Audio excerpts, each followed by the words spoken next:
네, 여러분 안녕하십니까? 8월 23일 금요일 아침입니다. 출발 딜사이트 시작합니다. 박명석입니다. 자, 간밤 뉴욕 증시 아쉽지만 좀 하락이 있었습니다. 8거래일 연속 상승 이후에 상승과 하락, 뭔가 좀 조정이 반복되는 그런 구간이고요. 다음에 있을 빅 이벤트가 보통 있을 때 이렇게 변동성 구간에 좀 들어가는데 하락폭이 얼마나 컸느냐, 그리고 또 다음 주에 어떤 이벤트가 예정이 되어 있느냐, 이런 것들을 놓고 앞으로 이제 또 증시의 방향성을 한번 검토해봐야 될 시기가 온 것 같기는 합니다. 그러면 간밤에 증시 흐름을 만들었던 배경들, 그리고 다음 주 전망까지 브리핑 뉴욕으로 한번 정리해 보겠습니다. 자, 뉴욕 증시 마감 상황 한번 보시면요, 색깔이 완전히 어제랑 좀 달라졌죠. 모두 지금 블루가 들어와 있고요. 다우지수 0.4%, 나스닥 지수 1.6% 하락했습니다.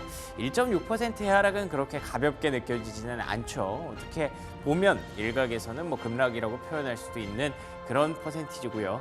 그리고 S&P 500이 0.89% 하락을 했는데 일단 결론부터 말씀드리면 그렇게까지 심각한 상황은 일단 아니라고 보고 있습니다. 앞서 말씀드렸다시피 빅 이벤트가 당장 한국 시간으로 오늘 밤에 있습니다. 금요일 밤 11시 한국 시간 기준이고요. 잭슨홀 미팅에 따른 파월 의장의 면설이 있을 예정인데 거기서 일단 좀 보고 가자라는 측면이었던 것 같아요. 그 배경들, 그 이유들 잠시 후에 체크 포인트로 살펴보고요. 특징주 중에서는 엔비디아 3.6%, 테슬라 5.6% 하락했습니다. 사실 상승한 종목 찾기가 쉽지 않았고요. 스노우플레이크 어제 제가 이 시간에 말씀드렸던 종목인데요. AI 관련 주지만 아쉽게도 시간 외에서 실적 발표 이후에 급락하고 있다. 14.7% 급락으로 마무리가 됐습니다. 전반적으로 시장의 분위기 자체가 조금은 침체됐던 하루였다라고 보시면 될 것 같은데 왜 이렇게 좀 나이브하게 얘기를 하느냐, 걱정 안 하는 것처럼 얘기를 하느냐, 체크 포인트 하나씩 살펴보면서 말씀을 좀 드리겠습니다. 자, 일단은 첫 번째 체크 포인트 역시나 잭슨홀 미팅으로 봐야 될 것 같습니다. 다우가 200포인트 빠졌는데 빅 파월 스피치를 기다리면서 트레이더들이 조금 숨 고르기를 했다. 사실 이거는 뭐 숨 고르기가 아니라 거의 숨 참은 수준이에요. 왜 그러냐면 나스닥의 어떤 흐름을 봤을 때 최근에 거래가 계속 줄어들고 있습니다. 그리고 뭐 어느 정도 지지해야 되는 권역에서 잘 지지도 나왔고요. 이 정도 올라왔으니까 사실 이 정도의 조정은 언제든 있어도 이상하지 않은 상황이었잖아요. 그렇기 때문에 우리가 흔히 말하는 건강한 조정을 오늘 좀 본 것이 아닌가라고 기대를 하고 있고요. 다시 한번 말씀드리지만 거래가 늘지 않으면서 하락했다는 게 굉장히 중요합니다. 거래가 급증하면서 하락이 나왔으면 제가 그때 또 약간 공포심리를 조장했을 수도 있는데 우리가 좀 배우고 있잖아요. 펀더멘털의 문제가 아니라 수급적인 문제로 인해서 주가가 하락하면 사야 된다라는 걸 이때 우리가 봤지 않습니까? 그렇기 때문에 지금 현재 시점에서는 아직까지 바이더 딥 떨어졌을 때 사라가 아직 유효한 그런 상황으로 판단하고 있습니다. 그러면 잭슨홀 미팅 이후에 어떻게 상황이 전개될 것인지 과거 역사적인 자료를 통해서 한번 살펴봤는데요. 다음 장 넘겨주시면요. 잭슨홀 미팅이라는 게 9월에 보통 하잖아요. 9월에 통화 정책을 논의하기 위해서 글로벌 각국의 의장들이 그 한 자리에 모여서 티타임도 갖고 얘기도 하고 그런 자리인데 9월에 있다 보니까 이제 하반기 그리고 내년 뭔가 통화 정책의 변곡점이 있을 때 그걸 항상 예고해주는 예고제 같은 느낌이 있더라고요. 우리 이렇게 할 거니까 너희도 이제 따라와줘야 돼. 혹은 너희 먼저 했네. 우리 이때부터 할 건데 어떻게 같이 좀 보조 좀 맞춰볼까? 이런 얘기들을 좀 하는 것 같아요. 그래서 항상 이런 변곡점이 올 때는 이렇게 금리가 밑으로 떨어질 때 혹은 금리가 급등할 때 이럴 때는 우리가 좀 생각해봐야 되는 부분이 뭐 주식시장이 오른다 내린다도 중요하지만 변동성은 있을 수밖에 없죠. 뭐 우리가 흔히 그런 생각하면 될 것 같아요. 교차로 같은 데서 좌회전을 하든 우회전을 하든 이제 방향성이 한 번씩 달라지는 구간에서는 잠깐 쉬었다 가잖아요. 신호도 받아야 되고 정리도 좀 돼야 되고 우리가 이쪽만 보고 투자를 하다가 이제 이쪽으로 간대 알고는 있지만 실제로 이쪽으로 가는 거랑 간대 얘기 듣는 거랑 다르거든요. 그렇기 때문에 그 구간에서 나올 수 있는 변동성 장세는 어느 정도 오늘 우리가 봤던 것처럼 이런 흐름이 언제든 나올 수 있다는 건 염두에 둬야 될 것 같고요. 다음 장 넘겨주시면요. 그럼에도 불구하고 좀 기대를 하고 있는 이유 중에 하나가 이 리딩 투자증권의 자료인데요. 잭슨홀 미팅 직후에 오후 영업일 동안의 등락률 보시면 S&P 500 특히 IT 종목들이 회색선인데 IT가 강했습니다. 그리고 점이 이제 동그란 빨간 점이 코스피의 등락률인데 코스피도 뭐 대부분 올라왔죠. 특히나 이 19년도에 이렇게 그 네모가 쳐져 있는 이유가 뭐냐면 19년도가 지금이랑 똑같습니다. 그러니까 금리 인하를 할 것으로 기대를 했었고 19년도에 실제로 잭슨홀 미팅에서 그런 예고가 있었고 그리고 금리 인하가 됐거든요. 여기 보시면 이게 9월 FOMC까지의 등락률입니다. 확실히 더 커졌죠. 예.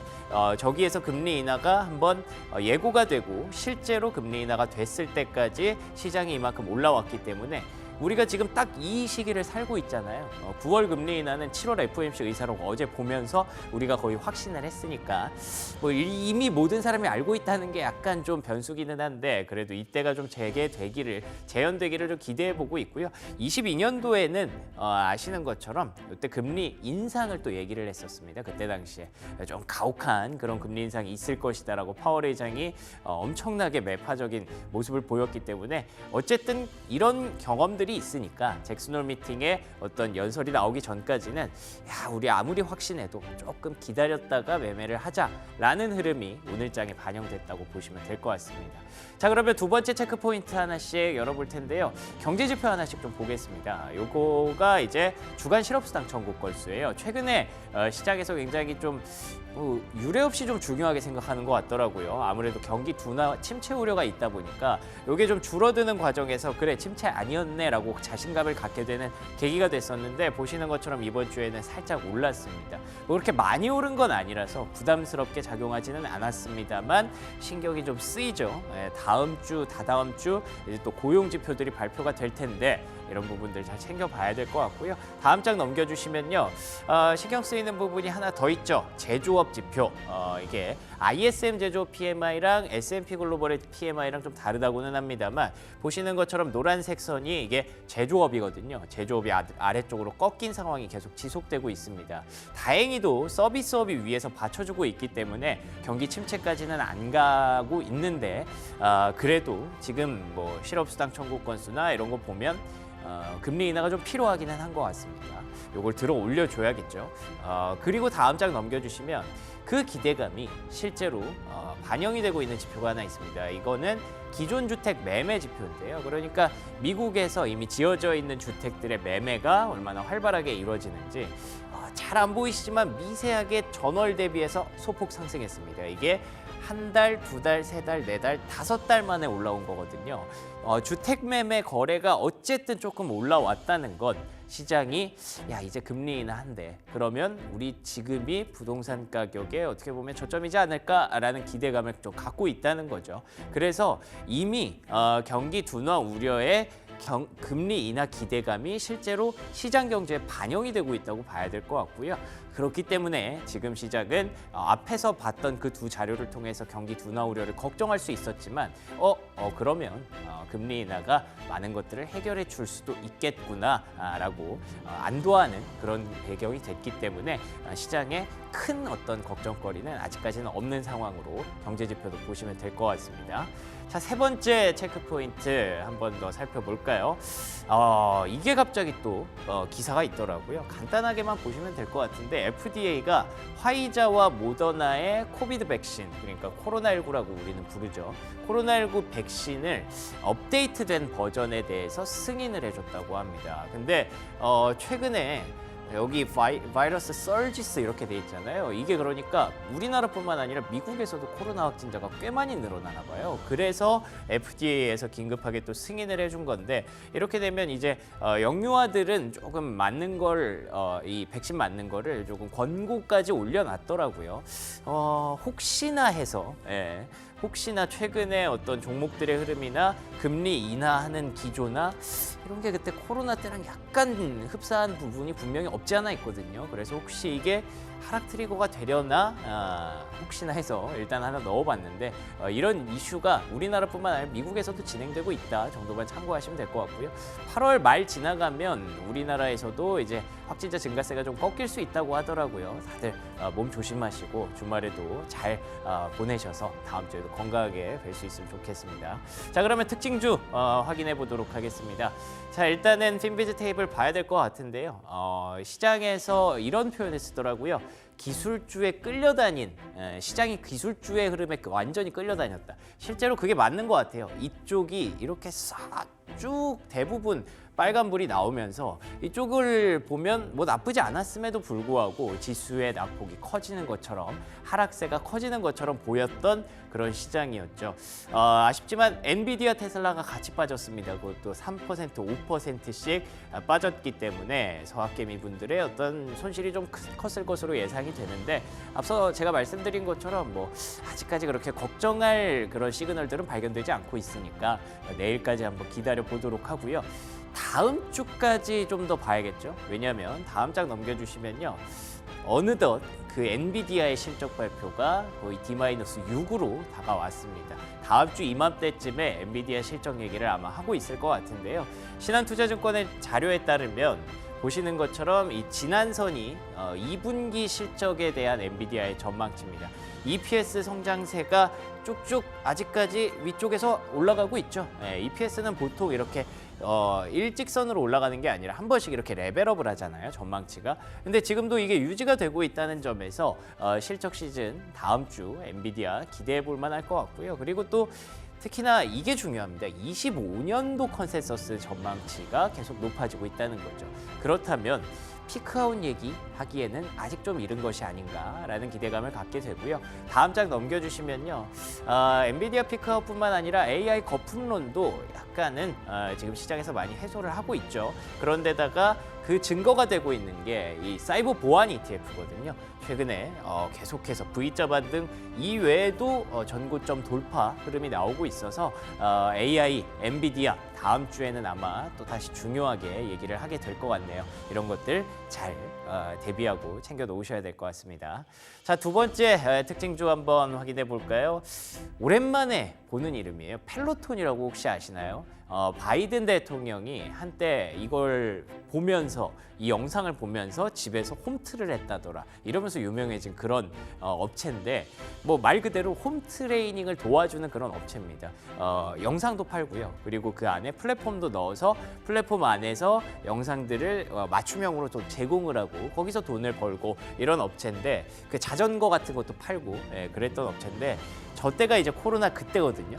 뭐 한창 좋았을 때가 있었는데 지금 보시면 완전히 바닥권으로 떨어져 있습니다. 그런데 한밤에 35% 폭등을 했어요.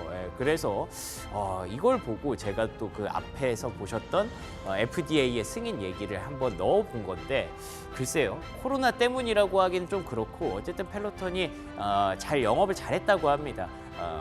앞에서 비용 처리 부분들을 그러니까 허리띠를 잘 졸라매고 올해에 대한 어떤 경기 둔화 우려를 슬기롭게 이겨낸 기업 중에 하나라고 하는데 오랜만에 또 이 종목이 올라와서 한번 넣어봤고요. 그리고 그 다음 장으로 넘겨주시면요.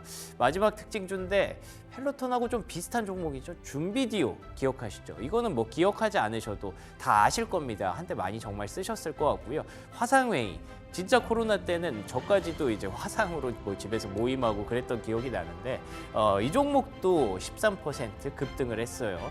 이 종목도 뭐 코로나 때문이 아니라 AI를 좀 도입을 했는데 줌비디오가 AI 도입이 성공적이었다고 하더라고요. 그래서 어찌 됐든 뭔가 2020년도, 21년도 그때 당시랑 상황이 조금 비슷한 것 같아서 금리 인하 시점이죠. 그리고 또 코로나 약간 확진자 좀 늘어났죠. 그리고 또 관련된 종목들 올라오고 있길래 그때 당시에 떠올렸던 종목들 한번 지금 빨리 찾아보셔야 될 때인 것 같기도 합니다. 여기까지 브리핑 뉴욕이었고요. 조은준 캐스터와 시황 브리핑 조금 더 이어가도록 하겠습니다. 간밤 글로벌 시장 살펴보도록 하겠습니다. 원달러 환율은 간밤 상승폭을 계속해서 키워나갔는데요. 7원 정도 상승하면서 1,343원에 거래 마쳤습니다. 전 거래일에 올해 최저치로 떨어졌던 달러가 강세 보이면서 원달러 환율도 덩달아 올라간 모습인데요. 실업지표 발표 후 달러 지수 상승폭 확대했습니다. 100.9선까지 떨어졌던 이 달러 인덱스는 101선으로 올라섰고요. 이날 발표된 경제 지표는 생각보다 무난한 수준이었습니다. 한 주간의 신규 실업자 청구자 수 직전주보다 4,000명 정도 더 증가했지만 예상 수준에는 부합한 수준이었습니다. 이어서 국채금리 살펴보도록 하겠습니다. 4거래일 연속 하락세를 접고 상승 반전하면서 3.8%로 올라섰습니다. 이번 주에 계속됐던 이 채권 금리 하락을 소화했던 투자자들이 반발 매도에 나서는 분위기인데요. 단기 고점 매도로 해석되고 있고요. 또한 잭슨 홀 미팅을 기다리면서 금리 인하가 임박했지만 B컷보다는 0.25%포인트 베이비 컷의 가능성에 무게가 실리면서 국채금리에 영향을 준 모습입니다. 국제 유가도 한번 살펴보시겠습니다. 이 중동 휴전 협상에 있어서 더 이상의 진전이 보이지 않자 5거래일 만에 상승 전환했습니다. 앞서 4거래일 동안의 국제 유가 낙폭이 매우 컸는데요. 이 기간 동안 6달러 넘게 떨어지면서 반년 만에 최저치를 기록했는데 이 저가 매수세 유입되면서 73달러까지 올라온 모습입니다. 하지만 천연가스는 3거래일 연속 하락세 이어가면서 간밤에는 그 낙폭이 더욱 컸던 모습 확인해 보시고요. 이어서 금속 선물도 한번 살펴보도록 하겠습니다.